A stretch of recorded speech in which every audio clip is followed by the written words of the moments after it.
ನಮಸ್ತೆ ಸ್ನೇಹಿತರೆ, welcome to ಸಮೃದ್ಧಿ ಜೀವನ ಚಾನಲ್. ಹೌದು, ಏಕಾದಶಿಯ ಬಗ್ಗೆ ಇವತ್ತಿನ ವಿಡಿಯೋದಲ್ಲಿ ತಿಳಿದುಕೊಳ್ಳೋಣ. ಈಗಾಗಲೇ ವೈಕುಂಠ ಏಕಾದಶಿಯ ಯಾವ ದಿನಾಂಕದಂದು ಆಚರಿಸಬೇಕು ಹಾಗೂ ಅದರ ಮಹತ್ವವೇನು ಮತ್ತು ಅದರ ಹಿಂದಿನ ಕಥೆ ಏನು ಎಂಬುದನ್ನು ಈಗಾಗಲೇ ಒಂದು ವಿಡಿಯೋವನ್ನು ಹಾಕಿದ್ದು, ದಯವಿಟ್ಟು ಯಾರೆಲ್ಲ ಆ ವಿಡಿಯೋವನ್ನು ನೋಡಿಲ್ಲ ದಯವಿಟ್ಟು ಒಮ್ಮೆ ವೀಕ್ಷಿಸಿ. ಹೌದು ಸ್ನೇಹಿತರೆ, ಮೊದಲನೇದಾಗಿ ನೋಡುವುದಾದರೆ ಏಕಾದಶಿಯ ಆಚರಣೆ ನಮ್ಮ ಪಾಪಗಳ ನಾಶಕ್ಕೆ ಹಾಗೂ ನಮ್ಮ ಮೋಕ್ಷ ಸಾಧನೆಯ ಹಾದಿಗೆ ಹೆಜ್ಜೆ ಇದ್ದಂತೆ. ಹೌದು, ವರ್ಷದಲ್ಲಿ ಬರುವ ಪ್ರತಿಯೊಂದು ಏಕಾದಶಿಯು ಕೂಡ ವಿಶೇಷ ಮಹತ್ವವನ್ನು ಹೊಂದಿರುತ್ತದೆ. ಹೌದು ಸ್ನೇಹಿತರೆ, ನಮ್ಮ ಹಿಂದೂ ಶಾಸ್ತ್ರಗಳಲ್ಲಿ ಪ್ರತಿಯೊಂದು ಹಬ್ಬಕ್ಕೂ ತನ್ನದೇ ಆದ ಮಹತ್ವವನ್ನು ಹಾಗೂ ವಿಶೇಷತೆಯಿಂದ ಕೂಡಿರುತ್ತದೆ. ಹೀಗಿರುವಾಗ ಬರಲಿರುವ ವೈಕುಂಠ ಏಕಾದಶಿಯು ನಮ್ಮ ಕಷ್ಟಗಳ, ನಮ್ಮ ನೋವುಗಳನ್ನು ಕಣ್ಮರೆ ಮಾಡಲು ಭಗವಂತ ಶ್ರೀಮನ್ನಾರಾಯಣನು ಮನುಷ್ಯ ಕುಲಕ್ಕೆ ನೀಡಿರುವ ಒಂದು ಅದ್ಭುತವಾದ ಉಡುಗೊರೆ ಅಂತಾನೆ ಹೇಳಬಹುದು ಹಾಗೂ ಅದೊಂದು ದಾರಿ ಅಂತಾನೆ ಹೇಳಬಹುದು. ಹಾಗೂ ಇವತ್ತಿನ ದಿನ ವೈಕುಂಠ ಏಕಾದಶಿಯ ಒಂದು ಮಹತ್ವ ಹಾಗೂ ವೈಕುಂಠ ಏಕಾದಶಿಯನ್ನು ನಾವು ಯಾವ ರೀತಿ ಆಚರಿಸಬೇಕು ಮತ್ತು ವೈಕುಂಠ ಏಕಾದಶಿಯ ದಿನ ನಾವು ಯಾವ ಎಲ್ಲ ತಪ್ಪುಗಳನ್ನು ಮಾಡಬಾರದು ಎಂಬುದನ್ನು ಇವತ್ತಿನ ವಿಡಿಯೋದಲ್ಲಿ ತಿಳಿದುಕೊಳ್ಳೋಣ.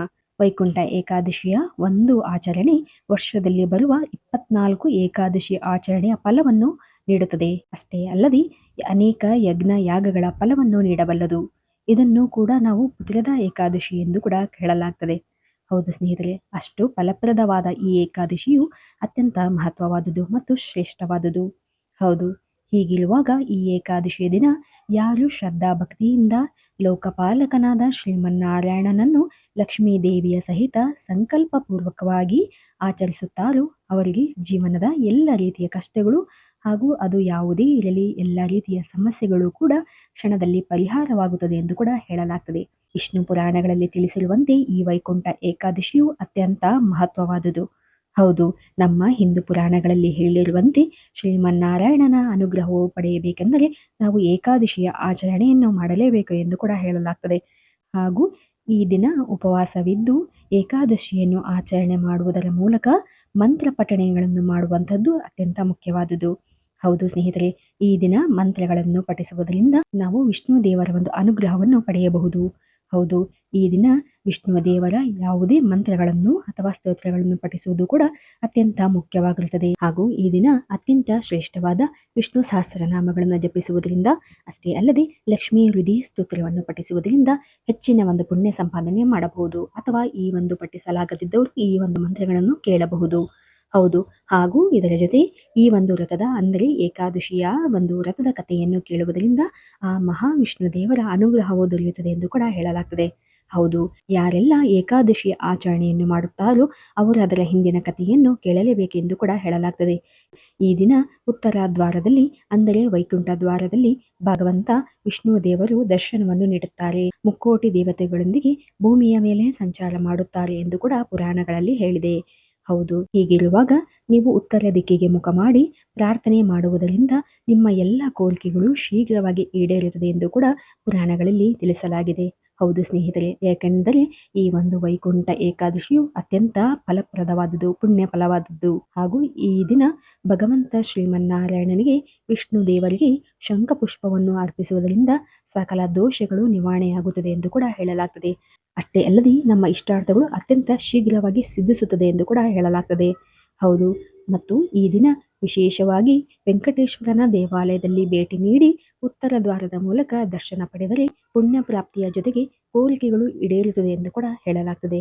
ಹೌದು ಸ್ನೇಹಿತರೆ, ಹಾಗೂ ನಾವು ಇತರ ದಿನಗಳಲ್ಲಿ ಆಚರಿಸುವ ಕೆಲವು ಪೂಜೆಗಳಿಂದ ಪುಣ್ಯ ಪ್ರಾಪ್ತಿಯಾಗುತ್ತದೆ ಹಾಗೂ ಕೆಲವು ವ್ರತಗಳಿಂದ ನಮ್ಮ ಪಾಪಗಳು ಪರಿಹಾರವಾಗುತ್ತದೆ. ಅದಕ್ಕಾಗಿ ನಾವು ಹಲವು ವ್ರತಗಳನ್ನು ಪೂಜೆಗಳನ್ನು ಮಾಡುತ್ತೇವೆ.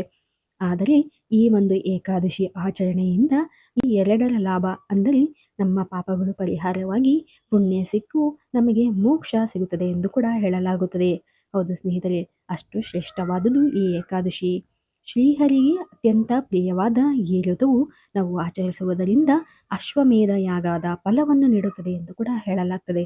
ಹೌದು ಸ್ನೇಹಿತರೆ, ಆದರೆ ಈ ಒಂದು ಏಕಾದಶಿ ದಿನ ಯಾವುದೆಲ್ಲ ನಿಷಿದ್ಧ ಎಂಬುದನ್ನು ನೋಡುವುದಾದರೆ ಈ ದಿನ ಯಾವುದೇ ಕಾರಣಕ್ಕೂ ಮದ್ಯ ಮಾಂಸದಿಂದ ದೂರವಿರಬೇಕು. ಅಷ್ಟೇ ಅಲ್ಲದೆ ಅನ್ನವನ್ನು ಊಟ ಮಾಡಬಾರದು ಎಂದು ಕೂಡ ಹೇಳಲಾಗುತ್ತದೆ. ಯಾವುದೇ ರೀತಿಯ ಬೇಳೆ ಕಾಳುಗಳನ್ನು ಸೇವಿಸಬಾರದು ಮತ್ತು ಈರುಳ್ಳಿ ಬೆಳ್ಳುಳ್ಳಿಗಳನ್ನು ತ್ಯಜಿಸಬೇಕು ಎಂದು ಕೂಡ ಹೇಳಲಾಗ್ತದೆ. ಹಾಗೂ ಈ ಏಕಾದಶಿಯ ದಿನ ಯಾರು ಏಕಾದಶಿ ಉಪವಾಸ ಮಾಡಲು ಸಾಧ್ಯವಾಗುವುದಿಲ್ಲವೋ ಅವರು ಕೆಲವು ಫಲಹಾರಗಳನ್ನು ಸೇವಿಸಿ ಹಾಗೂ ಈ ಏಕಾದಶಿಯ ದಿನ ಯಾರು ಒಂದು ಉಪವಾಸ ಮಾಡಲು ಅಶಕ್ತರಾಗಿರುತ್ತಾರೋ ಅಂತಹ ವ್ಯಕ್ತಿಗಳು ಈ ಫಲಹಾರವನ್ನು ಸೇವನೆ ಮಾಡಬಹುದು ಎಂದು ಕೂಡ ಹೇಳಲಾಗ್ತದೆ.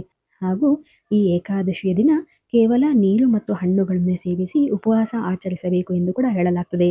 ಹೌದು, ಹಾಗೂ ಯಾವುದೇ ರೀತಿಯ ಸುಗಂಧ ದ್ರವ್ಯಗಳನ್ನು ಈ ದಿನ ಶರೀರಕ್ಕೆ ಬಳಸಬಾರದು ಎಂದು ಕೂಡ ಹೇಳಲಾಗ್ತದೆ. ಹೌದು, ಹಾಗೂ ಉಗುರು ಮತ್ತು ಕೂದಲುಗಳನ್ನು ಈ ದಿನ ಅಂದರೆ ಏಕಾದಶಿಯ ದಿನ ಕತ್ತರಿಸಬಾರದು ಎಂದು ಕೂಡ ಹೇಳಲಾಗ್ತದೆ. ಹಾಗೂ ವಿಷ್ಣು ಪುರಾಣಗಳಲ್ಲಿ ತಿಳಿಸಿರುವಂತೆ ವೈಕುಂಠ ಏಕಾದಶಿಯ ದಿನ ಒಂದು ವಿಷ್ಣು ದೇವನು ವೈಕುಂಠ ದ್ವಾರದ ಮೂಲಕ ಅಂದರೆ ಉತ್ತರದ ಬಾಗಿಲಿನ ಮೂಲಕ ತನ್ನ ದರ್ಶನವನ್ನು ನೀಡುವುದರಿಂದ ಈ ಒಂದು ವೈಕುಂಠ ಏಕಾದಶಿಯು ಅತ್ಯಂತ ವಿಶೇಷವಾಗಿದೆ.